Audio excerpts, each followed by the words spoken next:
I've always loved camping, especially in the fall when the leaves are changing colors and the air is crisp.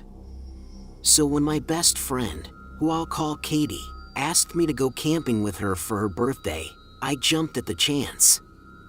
We packed up our gear and headed out to a secluded spot in the woods that Katie's family had been camping at for years. As we hiked in, I felt a sense of silence. In a good way, though. It was like we were the only two people in the world.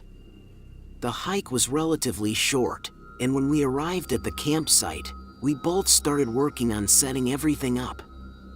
This only took a portion of the hour, and after we finished, we decided to go for a hike. We went pretty much straight north off the beaten path, just exploring, until we came across a faded trail. Katie had never seen it before and said there was nothing out here, so she was confused. We followed the trail that wound through the woods and eventually led us to what looked like an old abandoned cabin.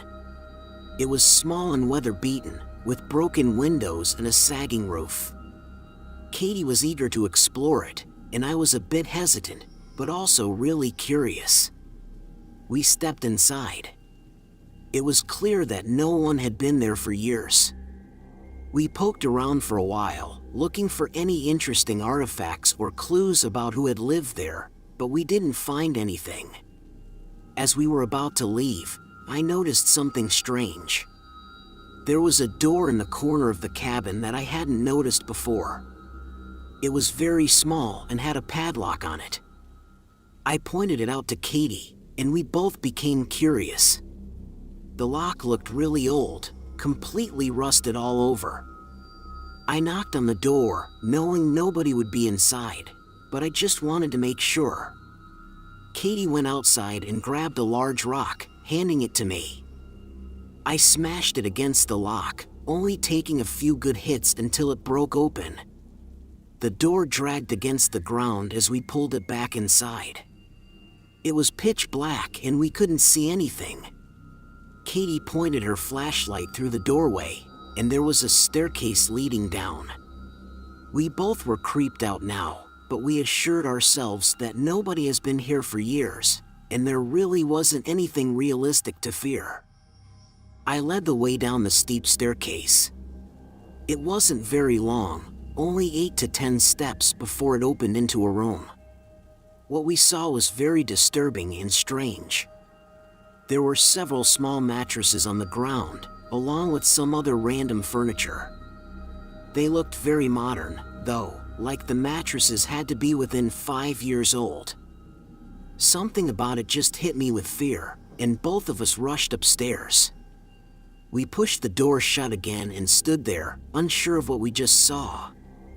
We debated whether or not it was a crime scene of some sort, because it all just looked so out of place.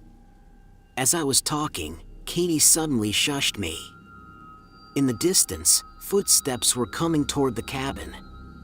They came all the way up to it, but oddly, they walked right past it without stopping. I could see confusion on Katie's face too. As soon as they were far away, we ran back to our campsite, then right back to Katie's place.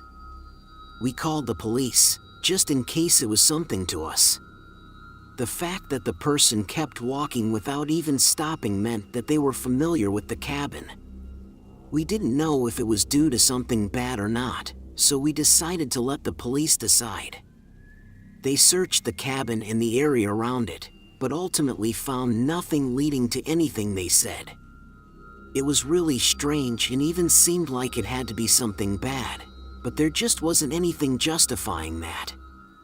It ended up becoming a big thing in our town for a while, having the community talk about every possibility and theory of what the cabin was used for.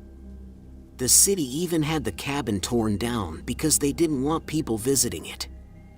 It still has never been figured out, and it probably never will, but there's just something in me that knows something awful happened there. I'm 29 and I live along the Appalachian Range in lower West Virginia.